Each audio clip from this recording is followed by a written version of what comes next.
So, as single mothers, single parents, the most important thing, or that one thing which kind of gives us sleepless nights, maybe, is finance. So, no matter where you are, right, whether you are comfortably going, getting along, or you are just about okay by the end of the month, or whether you're finding it putting food to the table, or meeting your school expenses, or meeting the daily expenses, or whether you have a debt, large debt to take care of. No matter at what stage of life you are, it's never too late to start saving. And that does not mean that you cannot save at all. So every small amount, even as small as 500 rupees, 100, 200, 300, 500 rupees, can be saved. So here I want to give in a quick jiffy some of the options which is available for saving. So any kind of investments which you make are driven by three important criteria. So the first criteria is your liquidity, second is your risk, and third is your returns. Liquidity means if you have invested the money and suddenly for whatever requirement you need to withdraw the funds, how quickly you can get it. So that is liquidity.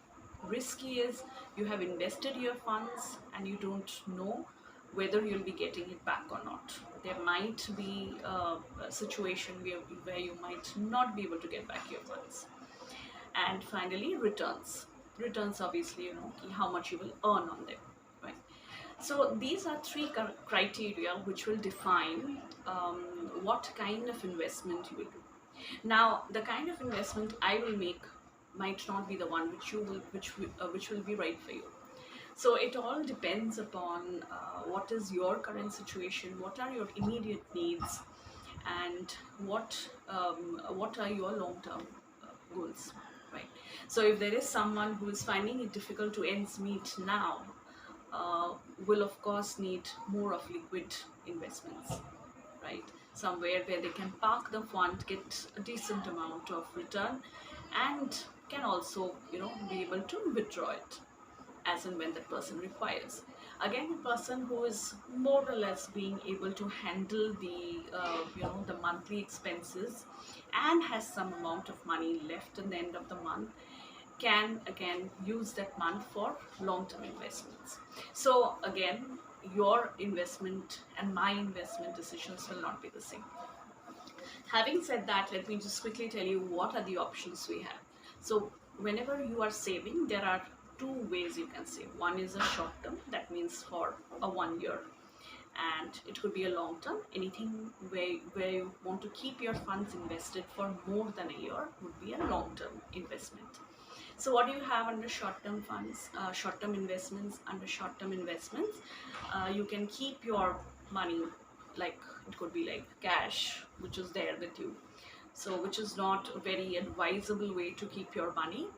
Of course, there should be a certain amount of money as cash available with you for any requirement, but not too much. Second is in your bank accounts. Okay, as a fixed deposit. So fixed deposits basically are not are pretty much liquid.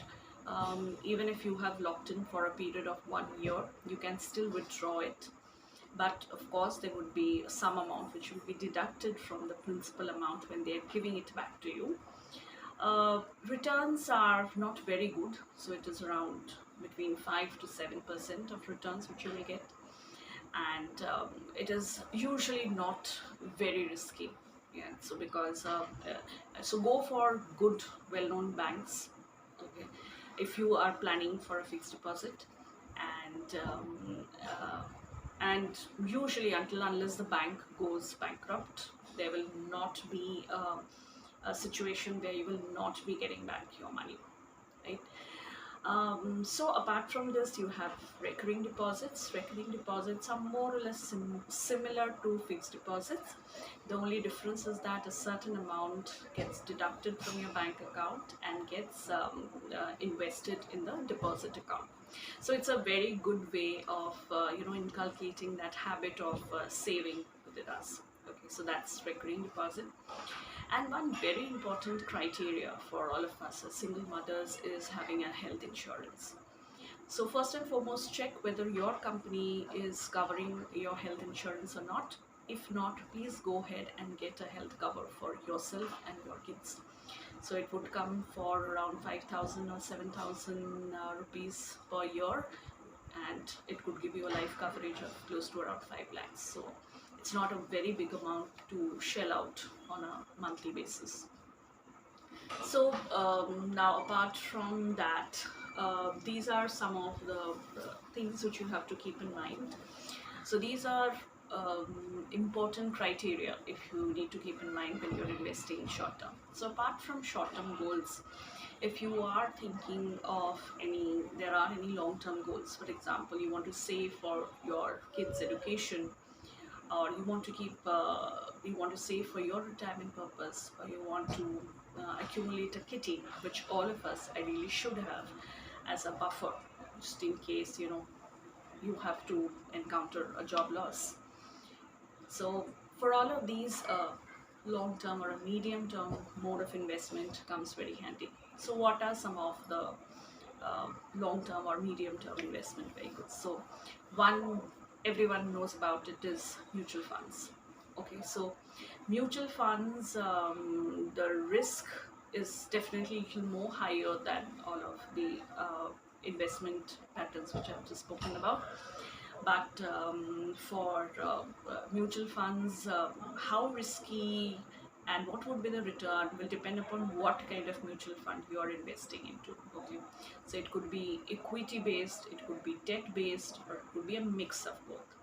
So if you are not understanding this currently, or you don't have much knowledge about it, don't worry, I'll make another video about it. So to take you in details, give you a very layman's understanding of it, how much you need to know for investing in mutual funds. So risks are slightly higher. Returns also averages between 16 to 12%, not very bad returns.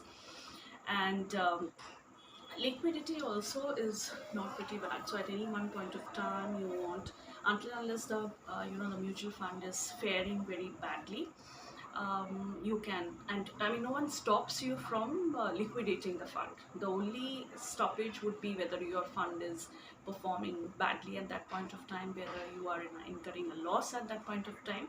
Then it will not be beneficial for you to withdraw the fund, but you can withdraw the fund at any one point of time. Okay, so these are some of the vehicles, or these are some of the investment avenues which is open to you. Now, at any one point of time, whatever corpus you have, whatever fund you have, how much should you invest? So, usual or a baseline usually says that in terms of cash, you need to have around close to around 5,000 to 10,000 of cash with you. Uh, you can keep park that in your bank account. It will fetch you a return of around 4 to 5%. And in your fixed deposit, you should have close to around 50K, and the rest you should be parking in your mutual funds. Your mutual funds ideally should cover you for 4 months of your monthly expense. So ideally, I usually try to park around close to 6 months of my monthly expense. And I also use mutual funds for investing for my retirement purpose and meeting my daughter's higher educational needs.